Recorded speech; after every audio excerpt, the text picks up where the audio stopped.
Mesdames et messieurs, plus rien ne va du côté de l'Ukraine. La nuit a été très sombre sur le peuple ukrainien. Ah oui, après cette attaque provocatrice de l'Ukraine et ses hommes, et aussi plus ses alliés supplétifs sur le terrain, sur les lignes du front en Ukraine, qui ont ciblé les infrastructures énergétiques de Moscou. Alors, vous savez, comme à l'accoutumée pour les Russes, mesdames et messieurs, c'est œil pour œil, dent pour dent. Ah oui, parce que les Russes avaient dit que toute attaque ukrainienne sur le territoire russe auront une réponse adéquate ou supérieure à ce qu'ils ont fait pour leur montrer que nous avons de l'armement et nous pouvons faire ce que nous allons faire. Alors, on nous a annoncé aujourd'hui, en ce jour du mercredi, parce que les opérations sont coordonnées dans la nuit du mardi à mercredi. Donc, aujourd'hui, mercredi, l'Ukraine se plaint de l'ampleur des frappes russes avec des multiples drones. Environ 117 drones russes ont survolé le territoire ukrainien dans la même nuit. Après leur frappe sur les infrastructures énergétiques, dans la même nuit, 117 drones ont survolé le territoire ukrainien et ont atteint leur cible. Zelensky, comme à l'accoutumée, dit avoir anéanti certains drones, mais que nous ne croyons pas. Et nous savons que les Ukrainiens, ce sont des menteurs, juste pour permettre à leurs alliés européens de continuer de fournir les armements pour leur dire, bon, voilà ce que vous envoyez, ça nous sert réellement. Oui, pour les encourager à continuer d'envoyer de l'armement. Alors, Volodymyr Zelensky dit que vraiment, il y a plusieurs localités qui ont été touchées. L'armée ukrainienne annonce qu'il y a certaines localités qui ont été touchées par les frappes russes dans cette même nuit. Pourtant, ce sont eux qui ont commencé. Mais voyons voir ce que l'Ukraine, l'armée ukrainienne, nous a relayé comme information par rapport à cette réplique féroce de la Fédération de Russie sur le territoire ukrainien. Alors, mesdames et messieurs, vous savez, la répétition est pédagogique. Mettez beaucoup de j'aime, ça permet de nous encourager, de sécuriser nos vidéoconférences parce qu'elles sont très sensibles. Voilà, et partagez aussi largement la vidéoconférence en question. Ça permet ici de sensibiliser nos frères qui cherchent nos vidéos, de pouvoir nous rejoindre parce qu'ils sont nombreux à chercher nos vidéos d'actualité mais qui ne trouvent pas. Donc, grâce à vos partages, plus nous sommes nombreux, plus l'impérialiste recule. C'est très important. Il faut que nous soyons nombreux sur nos plateformes, YouTube comme Facebook. Mesdames, mesdemoiselles et messieurs, abonnez-vous. Ça ne vous coûte rien, ce n'est pas payant, c'est très très gratuit. Mesdames et messieurs, la Russie a lancé 117 drones sur l'Ukraine durant la nuit de mardi à mercredi. Et ça fait couler assez d'encre du côté des pays de l'Europe parce qu'ils disent que Vladimir Poutine ne veut pas la paix, Vladimir Poutine a frappé, mais qui est-ce qui a commencé juste après les conditions de trêve? Qui est-ce qui a commencé? Qui pousse l'Ukraine à frapper sur la Russie? Mesdames et messieurs, voilà comment l'impérialiste est. Vous comprenez? Alors, dans son rapport quotidien, l'armée de l'air ukrainienne fait état du lancement de 117 drones russes sur 117 drones russes dans la nuit de mardi à mercredi sur le territoire ukrainien. 56 drones Shahed kamikazes ont été abattus et 48 drones ça c'est un type de drone, 48 drones ont été détectés et sont tombés sans conséquences négatives, selon Zelensky. Parce que nous savons que si ces drones sont tombés quelque part, ils ont eu des impacts. Comme à l'accoutumée, ils ne peuvent pas relayer. Parce que lorsque tu relais, c'est que ces drones ont commis comme dégâts. Mais ça donne encore une force à l'adversaire. Ça dit à l'adversaire que oui, les cibles ont été atteintes. Donc, nous devons continuer. Ces drones sont efficaces. Vous comprenez? C'est une manière de dire aux Russes que leurs drones qu'ils ont envoyés ne sont pas performants. Pourtant, tel n'est pas le cas.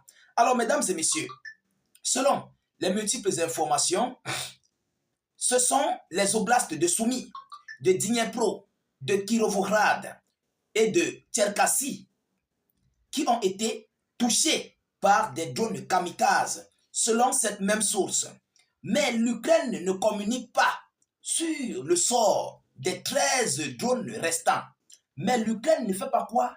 L'Ukraine ne communique pas sur le sort des 13 drones restants. Alors, ces 13 drones restants-là, ils ont atteint leur cible et de la plus belle des manières. Et ils ont atteint les points clés, les points militaires, les points de déploiement d'hommes, soit les points de stockage de drones, les points de stockage de munitions ou bien tout ce qui concerne le domaine militaire. Ça atteint ses cibles. Et c'est pourquoi l'Ukraine ne peut pas communiquer là-dessus parce que où ça a frappé, il y avait du matériel militaire là. C'est ce qu'il faut retenir. Il y avait du matériel militaire ou bien du personnel militaire qui était là. C'est pourquoi l'Ukraine ne peut pas communiquer là-dessus. Ah oui, c'est la riposte. C'est la riposte des Russes, mesdames et messieurs. Aujourd'hui, nous voyons que Volodymyr Zelensky veut amener ce conflit avec ses alliés à l'échelle la plus haute. Et ça risquerait de créer des multiples dégâts collatéraux sur les deux parties, mais plus précisément sur l'Ukraine. Ah oui, parce que la Russie est prête à anéantir mais complètement l'Ukraine. Mais juste que Poutine évite de salir certaines, voilà, il évite de se salir pour qu'on doit dire que non, il frappe sur les civils, il fait ceci, il frappe les bâtiments civils pour rien. Lui, la Russie, ce n'est pas en fait Israël. Donc, c'est différent de ça.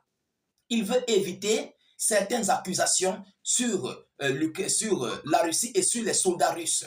C'est pourquoi ils ont des points où il faut frapper. Mais on peut frapper sur les infrastructures civiles si elles ont été transformées en infrastructures militaires. Vous comprenez? Alors, je lis vos commentaires parce que je vois les gens dire pourquoi la Russie ne finit pas l'Ukraine. Non, il faut comprendre que la loi des guerres et des conflits ont leur loi. Vous comprenez? Voilà, ça a leur loi. Il ne faut pas violer la loi.